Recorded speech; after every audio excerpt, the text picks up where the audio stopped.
Yo, what's going on guys, it's Cynical, and today for you guys bring you a Kingdom Hearts discussion video. Today for you guys going to be sitting down and talking about the Cavern of Remembrance, obviously a big new additional area that was added into Kingdom Hearts 2 Final Mix. Now, the Cavern of Remembrance really intrigues me. It's probably the best extra piece of content any Final Mix version of a Kingdom Hearts game has ever seen. It was this huge new underground area that was added onto Radiant Garden, already a pretty big world for a world in Kingdom Hearts 2. This area contained some of the strongest enemies found within the game. This area was most certainly designed for higher level characters, so it is suggested that you should probably be level 99 with all of the growth abilities from your drive forms before you actually start advancing through the cavern itself. Once you make your way to the end of the cavern, you'll eventually find yourself in an area known as the Garden of Assemblage, which is this area that allows you to actually fight against all of the Organization 13 members,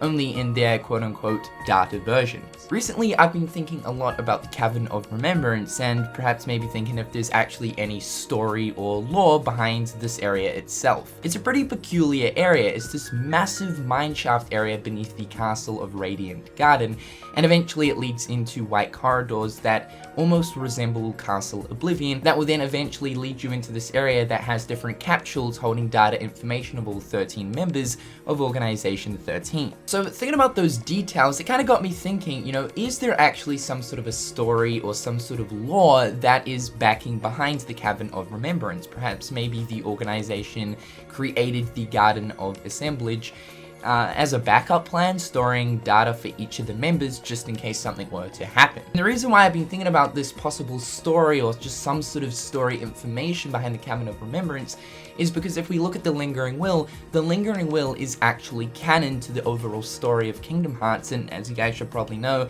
the Lingering Will was a secret fight that was also added into Final Mix as well. And it's actually confirmed to us through the Birth by Sleep Ultimania from Tetsuya Nomura himself that the Lingering Will is actually canon to the Kingdom Hearts story. This is what he said: "At the end of Terra's scenario, Master Xehanort had commandeered his body, so his thoughts took control of his armor.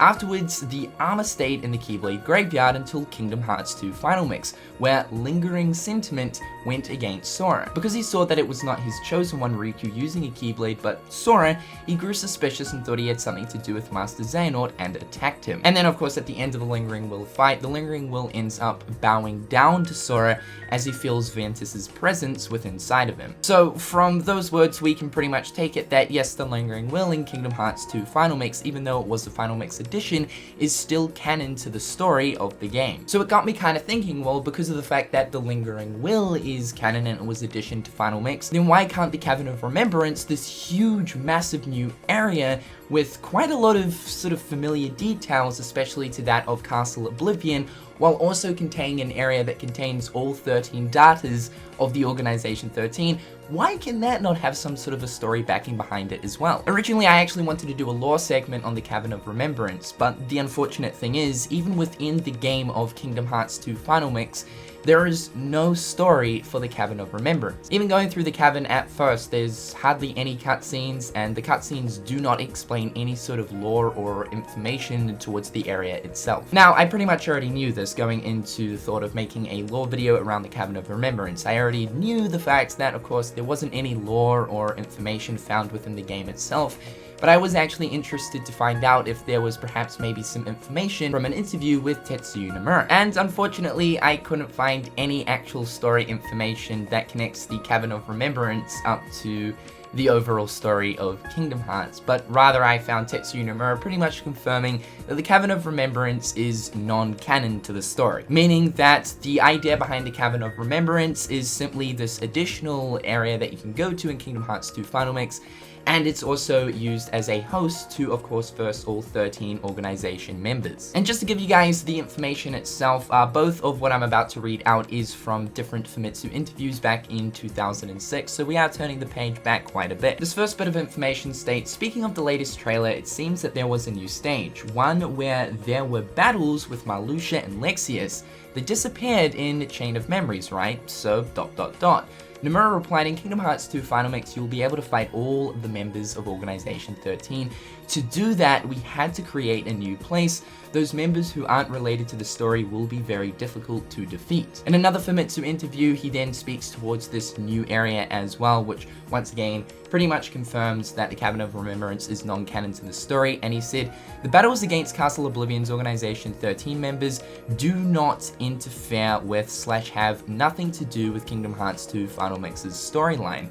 In other words, they are non-canon, however, they are extremely hard to beat. So from those two pieces of information from Tetsuya Nomura, it confirms to us that the data battles that are found within the Cavern of Remembrance, and overall the Cavern of Remembrance itself, has no real connection to the story of Kingdom Hearts. Which is unfortunate because initially when I was first going through the cavern itself, I was thinking, like I was saying before, you know, perhaps maybe this area was created by the organization just in case the physical versions were to one day perish. They would then have these sort of data replicas similar to, say, the data Riku that is found within Kingdom Hearts Chain of Memories to then fill the position. See, I think an idea like that would make sense and would actually be pretty damn cool, but then again, where the story's up to nowadays, that idea kind of gets overruled with the fact that Xehanort is now trying to find a bunch of new people, and with some still remaining original Organization 13 people, to craft what is known as the Seekers of Darkness. So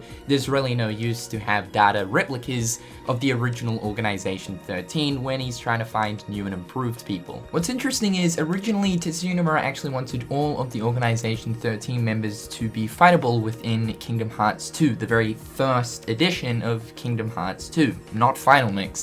And the original concept around that was they were actually going to be putting some of the members into the Olympus Coliseum within the tournament fights, but Tetsuya Nomura actually thought that this wouldn't exactly make sense, and of course thus the idea was reborn, but within Final Mix and put into a brand new area known as the Cavern of Remembrance. So that's pretty much it, guys. The Cavern of Remembrance is just simply there to be an additional area within the Final Mix version of Kingdom Hearts 2 and is used to be a host for the data battles of the Organization 13.